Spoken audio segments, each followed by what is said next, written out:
नमस्कार दोस्तों, target with STM आप सभी का स्वागत है।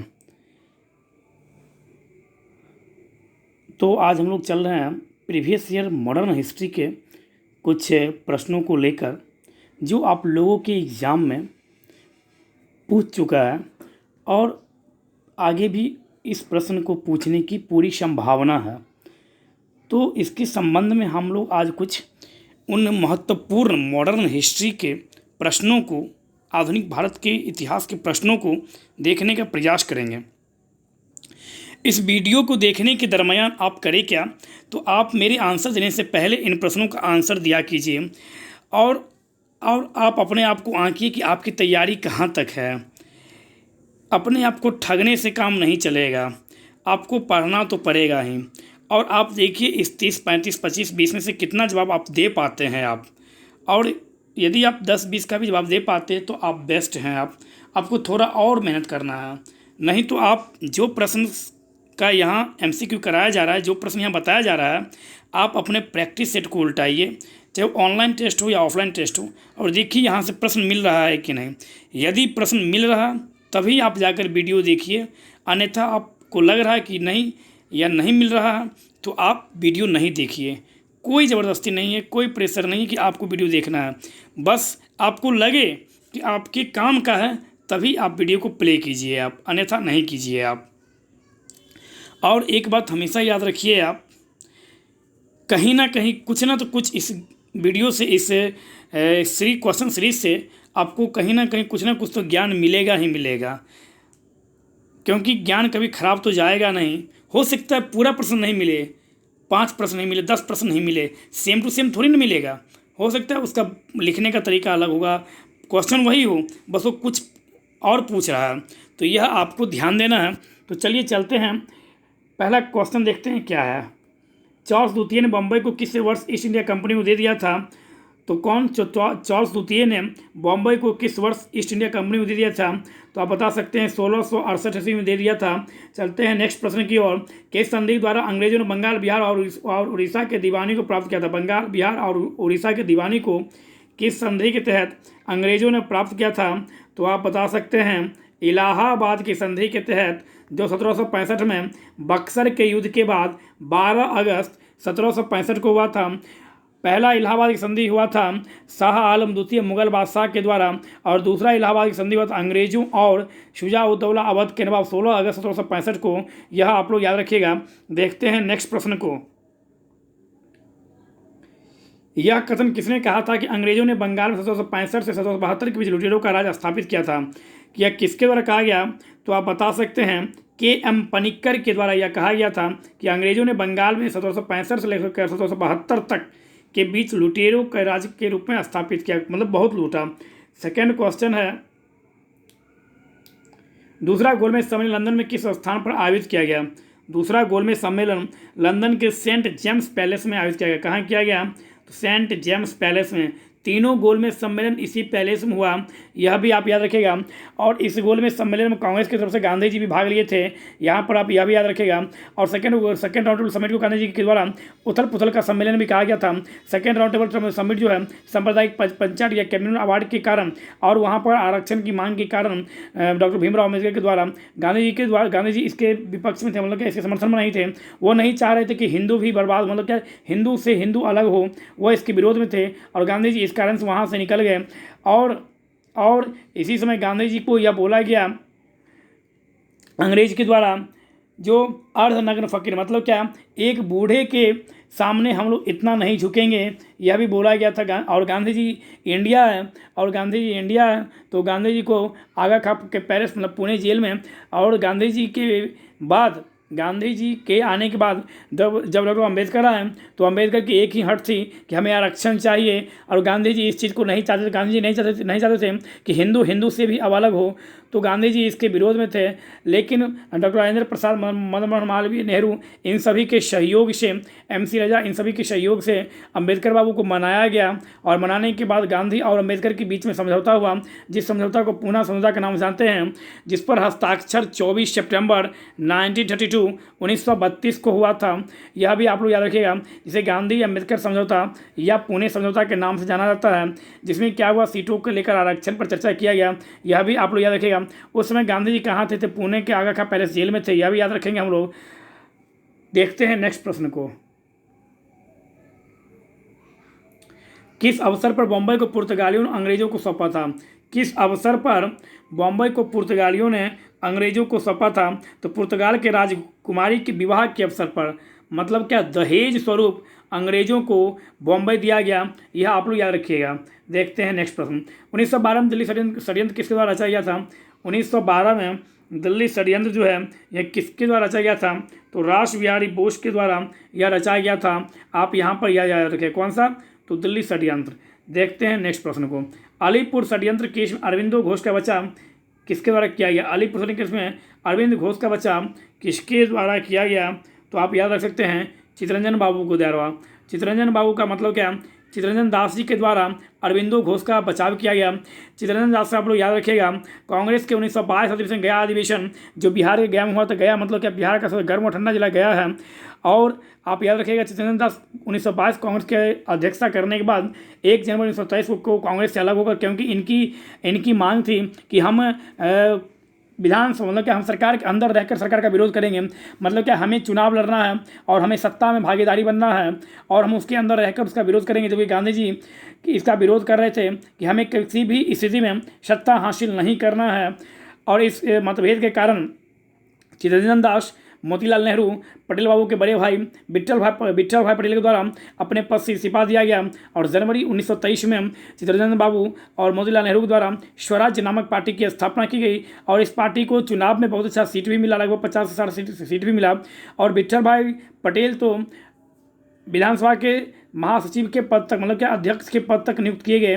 यह इस पार्टी का शुरुआती दौर में इतना अच्छा, मतलब क्या, परफॉर्मेंस रहा, जिससे इन लोगों को एक अत्यधिक खुशी मिली। यह आप लोग याद रखिएगा। देखते हैं नेक्स्ट प्रश्न को।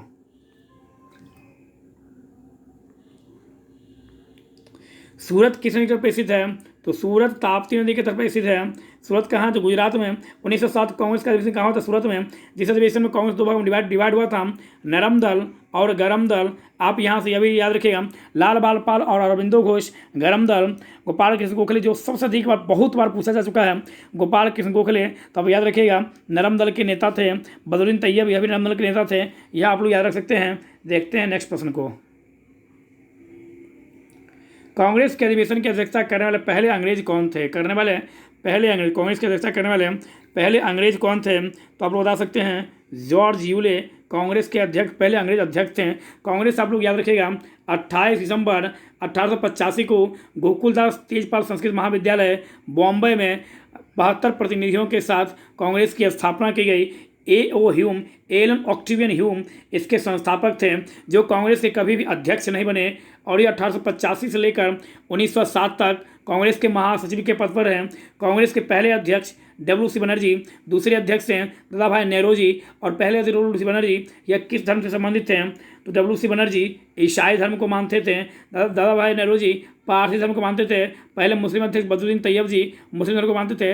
पहले अंग्रेज अध्यक्ष जॉर्ज यूले, जो अंग्रेज, मतलब कि अंग्रेज अध्यक्ष हैं।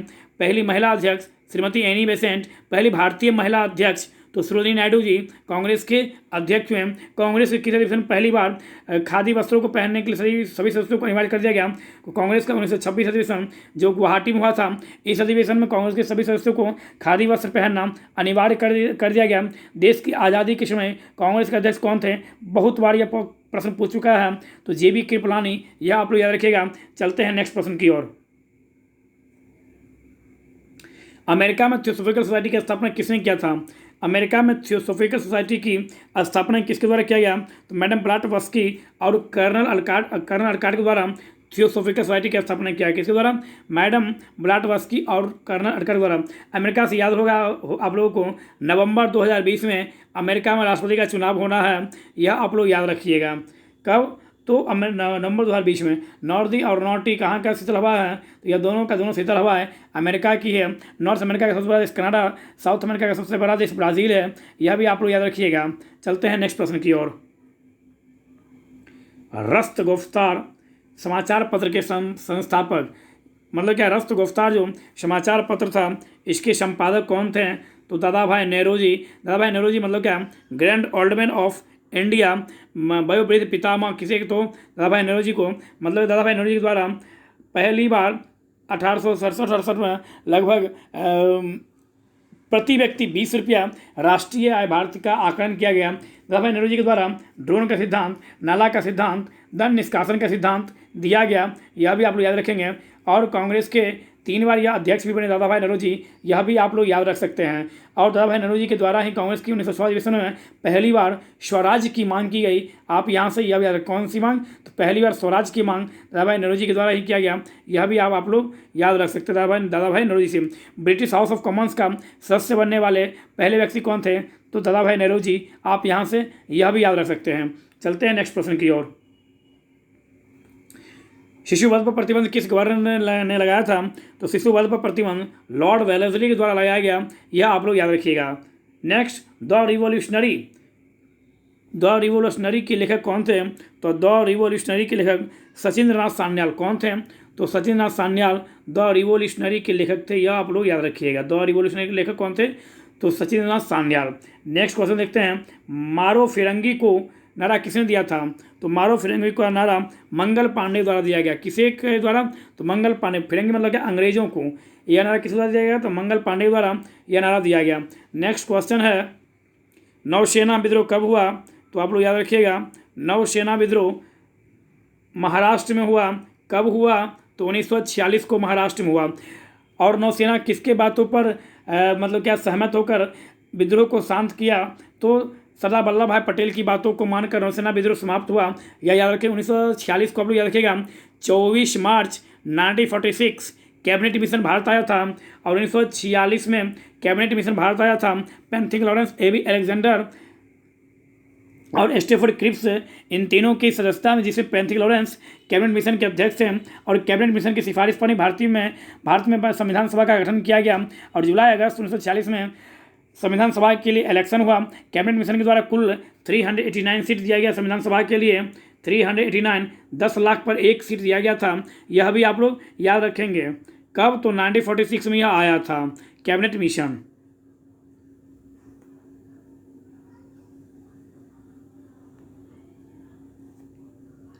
नेक्स्ट क्वेश्चन है, भूदान आंदोलन कब हुआ था? कौन सा आंदोलन? भूदान। भू मतलब क्या? भूमि। दान मतलब क्या? दान। भूमि को दान करने का आंदोलन कब हुआ था? तो 1951 1951 में हुआ था।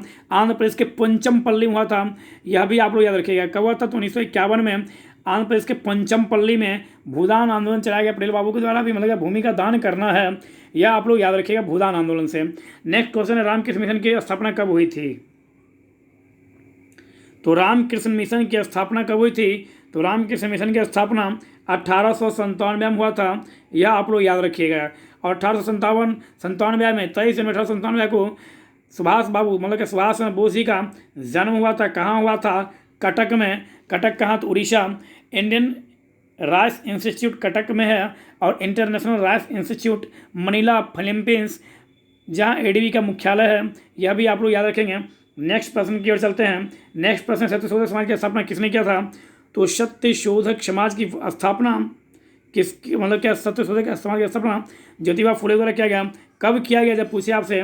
तो 1983 मतलब 1873 1873 में सत्यशोधक समाज की स्थापना की गई। नेक्स्ट प्रश्न को देखते हैं, भारत के किस वायसराय ने कोलकाता में विक्टोरिया मेमोरियल के निर्माण का सुझाव दिया था? भारत के किस वायसराय ने कलकत्ता में विक्टोरिया मेमोरियल का सुझाव दिया था? तो लॉर्ड कर्जन। इन्हीं के समय में बंगाल विभाजन हुआ था, यह भी आप लोग याद रखेंगे। नेक्स्ट क्वेश्चन है, ताना भगत आंदोलन से प्रभावित क्षेत्र।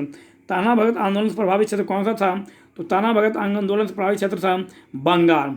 बंगाल विभाजन कब हुआ था? 16 अक्टूबर 1905 ईस्वी को। बंग भंग आंदोलन के बाद, आंदोलन के तुरंत बाद कौन सा आंदोलन चलाया गया? स्वदेशी आंदोलन, यह भी याद रखेंगे। बंगाल विभाजन कब रद्द किया गया? 1912 में। तुंगभद्रा अभ्यारण्य कहाँ है? तो तुंगभद्रा अभ्यारण्य जो है यह कर्नाटका में स्थित है। पीलीभीत टाइगर रिजर्व कहाँ है? तो Pilibhit tiger reserve Uttar Pradesh UP में है। और यूपी से अभी आप लोगों को पता ही होगा, यूपी बहुत ही चर्चा का विषय बना हुआ है। हाथरस रेप कांड को लेकर यूपी बहुत ही चर्चा का विषय बना हुआ है। वहाँ के प्रशासन पर भी उंगली उठाया जा रहा है कि रात को 2:30 से 3 के बीच में जिस लड़की का रेप हुआ था उनका लाश को मतलब क्या, उनकी लाश को जला दिया गया। मतलब क्या कहने का यहाँ पर यह मतलब है कि जो सबूत को ही बिटा दिया गया। और वहाँ के डीएम के द्वारा यह कहा गया, वीडियो जो वायरल हुआ है, जो यदि बेटी तुम्हारी कोरोना से मरती तो आज तुमको इतना मुआवजा नहीं मिलता, आज जाओ तुम देखो तुम्हारे खाता में 25 लाख रुपया आ गया, तुम्हें मकान मिल गया है और तुम्हें एक सरकारी नौकरी भी मिलने वाली है। मीडिया आज है कल चला जाएगा, लेकिन तो हम लोग हमेशा यहीं रहेंगे। तो इस तरह का एक डीएम के द्वारा, एक आईपीएस रैंक के अधिकारी के द्वारा इस तरह से जनता के फंडामेंटल राइट का, ह्यूमन राइट्स का, इन मतलब के कॉन्स्टिट्यूशन का उल्लंघन किया जा रहा है, तो ये आश्चर्य की बात है। जब इतने बड़े पदाधिकारी के द्वारा इस तरह की बात बोली जाएगी तो समझ सकते हैं कि यह देश किस ओर जा रही है और किस प्रकार से यहाँ के पदाधिकारी अपने पद का उल्लंघन कर रहे हैं, अपने पद की गरिमा को भूल रहे हैं। वो यह हाथरस की कांड से पता चल रहा है। तो पीलीभीत टाइगर रिजर्व कहाँ है, तो यूपी में, यह भी आप लोग याद रखिएगा। नेक्स्ट क्वेश्चन की ओर चलते हैं हम लोग। भारतीय संविधान के किस अनुच्छेद के तहत अध्यक्ष सदन के किसी भी सदस्य को अपनी मातृभाषा में बोलने की अनुमति दे सकता है? भारतीय संविधान के किस अनुच्छेद के तहत सदन के किसी भी सदस्य को अब मातृभाषा में बोलने का अनुमति अध्यक्ष दे सकता है? अनुच्छेद 120 के क, मतलब कि अनुच्छेद 120 के ए के तहत अध्यक्ष किसी भी सदस्य को उसकी मातृभाषा में बोलने का अधिकार दे सकता है। रासायनिक प्रौद्योगिकी का भारतीय संस्थान किस राज्य में स्थित है? रासायनिक प्रौद्योगिकी का भारतीय संस्थान किस राज्य में स्थित है? तो हैदराबाद। हैदराबाद मूसी नदी के तट पर स्थित है। हैदराबाद तेलंगाना राज्य की राजधानी है। नेक्स्ट, घाघरा का युद्ध कब हुआ था? तो 1529 ईस्वी में। शहीद ए आजम के नाम से किया जाता भगत सिंह को। और मिसल अरबी शब्द है जिसका अर्थ क्या होता है? जिसका अर्थ समान होता है। आप यहाँ से यह भी कह सकते हैं, मिसल शब्द जो है, जो अरबी शब्द है, उसका अर्थ क्या होता है? तो उसका अर्थ समान होता है, ये अभी आप कह सकते हैं। तो आज हम लोग कुछ प्रमुख प्रश्न को देखे हैं जो आपके प्रीवियस ईयर के एग्जाम में किसी न किसी एग्जाम में पूछा जा चुका है। इस प्रश्न को आप जितना अधिक से अधिक हो सके आप सॉल्व कीजिए। बड़ों का सम्मान कीजिए, छोटे को प्यार दीजिए। धन्यवाद।